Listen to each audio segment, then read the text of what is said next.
Hey, gorgeous people. Welcome to my channel, Being a Carer with Moi, Kes.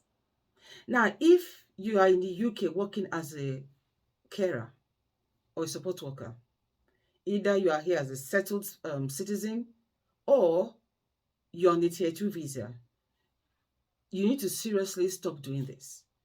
It doesn't give me great pleasure to do this video, but it needs to be done. It needs to be said. There needs to be an awakening.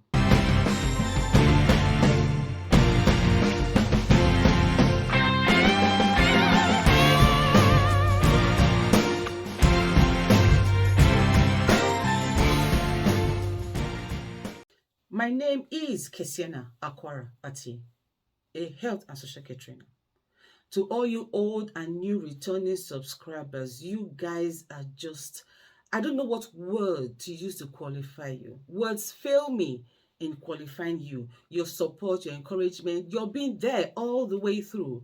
Thank you so much. A gazillion kisses to you all.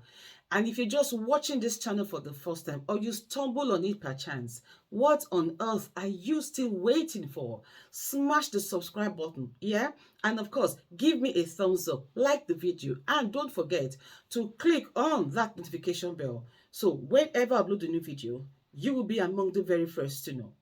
Also, follow me on Instagram, Care by Kes, TikTok, Care by Kes, and Twitter, Care by Kes. And as always, I will see you there. Now, like I said in the intro, I am not particularly happy doing this video. I've had a long day at work today, and the things I heard did not gladden my heart. So what are those things you need to stop if you're a carer working in the UK, as in you're settled, you're working in the UK, either as a carer or as a support worker, or you're in a tier 2 visa, on a tier 2 visa rather, and you're doing this, you seriously need to stop. So what are these things you need to stop? You need to stop abusing the privilege you have been given. I heard something the other day, and trust me, it grieved my heart. So what happened? This particular carer was assigned as a live-in carer to look after an elderly lady. Now, I'm sure she must have been going there regularly, maybe for a while. Now, this lady has problems climbing stairs.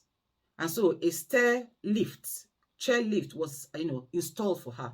I have worked with somebody that has that kind of need as well, climbing the stairs. So a stair lift is installed, and trust me, it's no small money, is installed. And what you do as a carer, you strap them into the seats, yeah? And then you go up the stairs, get on the landing up the stairs, and then you wait for them. When the chair lift lifts them up, you get them out and you take them out because they have problems standing on their own or walking. Now, this particular lady has it rather, and she's been using it. Now, on this particular day, the son came visiting. And what happened? This carer decided to use the stair lift meant for the woman she was caring for, right in the presence of the son, to go upstairs. She couldn't climb the stairs herself. And what happened? The son made a call to her company. And the owner of the business came down to see what had gone down. And guess what? She was sacked, and rightly so. What on earth is that? The cheek of it. Was the stair lift put there for her? Wasn't it for the client? That means she must have felt so much at home. And remember, I did say to you this in my last video, I think I put out on Sunday, that you are not a member of the family. Because they accepted you, they like you, you now think you're a member of the family, or they give you chocolates at Christmas or flowers or bottles of wine, you think you're a member of the family? That is an abuse of the trust given to you. So if you fall in that category, doing things like that, you seriously need to stop, because when you are found out, you too will be fired on the spot. You will be fired on the spot. And luckily for her, it was not the social worker that was there. If the social worker was there, trust me, they would have assumed a whole lot of things and alleged them on her. What would you say then? Now, another thing we need to stop doing, if you are doing it already, is using your phone. Now, particularly in support work, yeah? Sometimes you have clients. I have been privileged to have those kind of clients myself. They do everything for themselves. All you do is just sit down and supervise and make sure they're okay. And when they're in their rooms, they do not want any carer coming to bother them. Their rooms is their little heaven. They want it that way. Now, on this particular day, this manager was, needed something done. And this staff was sitting down there on the phone. And he said to him or her, could you please check on so-and-so in their room for me and all of that. And this carer or support worker, because they support work, had the cheek to say, I will do that in a minute. I'm coming. I beg your pardon. The manager of the home is saying to you to go check on so and so, and you are telling him that you are busy on your phone. You will do it in a minute. What effrontery? And of course, he was sacked. Now, can I just say this, yeah? Particularly in support work, if you are with the client in the house, as in they are in the lounge with you and they're doing something, your eyes are not supposed to be off of them. If you're on the street walking with them, you have no business, and I've always said this in my training sessions, to be on your phone. When you're outside with them, it is wrong. If for some reason they jump onto the road, how would you stop them from jumping onto the road? Or something happens, how would your attention be there? Seriously, guys, we need to stop doing this. Now, if you are one to feel because your clients are elderly, they cannot say anything or resist you, you can treat them as nobodies, as non-entities. Hello, you have another thing coming. The other day, I got the same report again. A carer was assigned to look after people, to a couple. The children were not at home. Now, normally, you do exercises with them because maybe they have multiple sclerosis or something. And this lady, the lady said, because she never likes to do the exercises, the elderly lady, the client in question. And she says to the carer on this particular day, I would like to do my exercises. Now, these exercises are already stated in the care plan that she should be encouraged to do it whenever she's willing to do it. Not first, when she's willing. Now, on this occasion, she asked to do the sessions. And what did the carer say? Oh, the office has not told me to do so. I have not been told to do so. Hello, did you look at the care plan? And then she was asked to iron.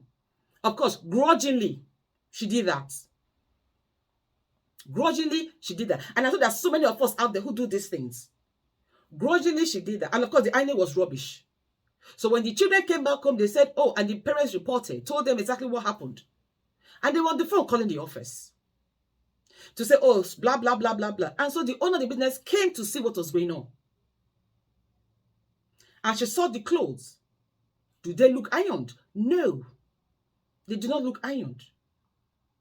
So who is taking the piece here? Who is taking the piece here? Now listen, I don't get this. Really, I don't get it. Somebody employed you to work for them. Did they do a bad thing? Now, if she lost that contract because of you, how would you feel?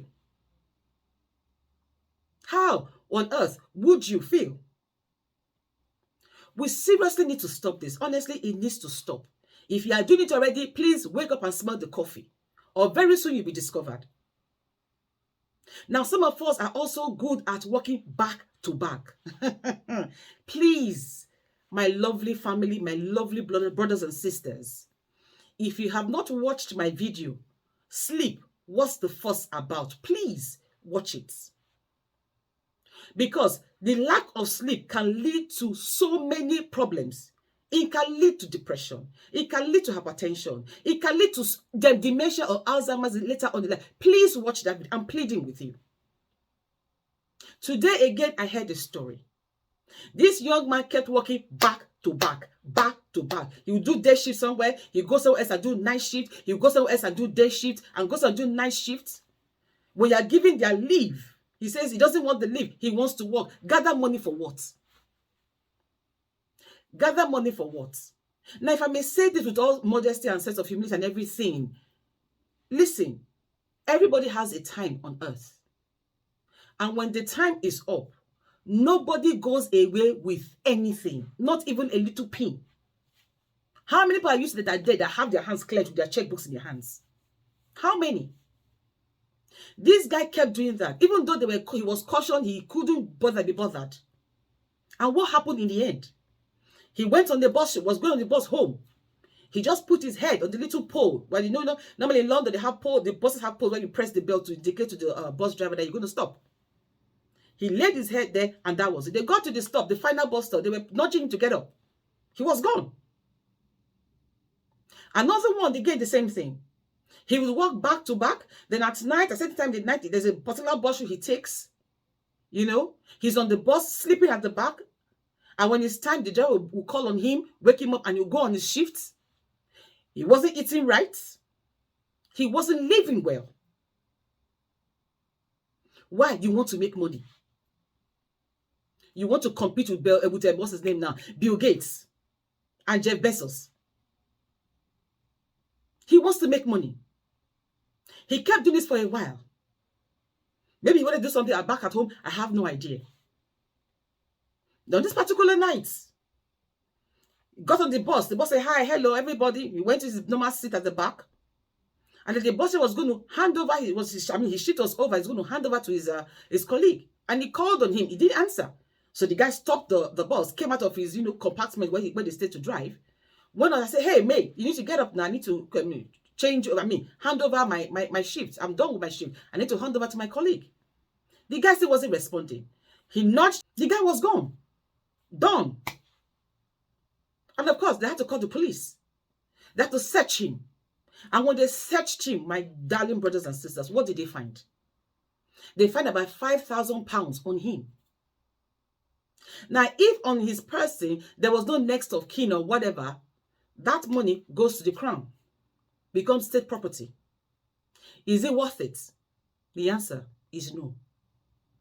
So please, my lovely brothers and sisters, I'm pleading, please, let's stop this nonsense. Please, let's stop it. Don't be among the... I know some of you might say, oh, it will happen to me. Who are you to know? You don't know what your body can take. You do not know. And besides, it is somebody's business you are helping to run or to help you to grow. Don't break it down. I'm sorry if I sound a bit harsh in this video. It's just simply because somebody has got to do the call of awakening. Somebody has got to sound the alarm. It needs to be sounded.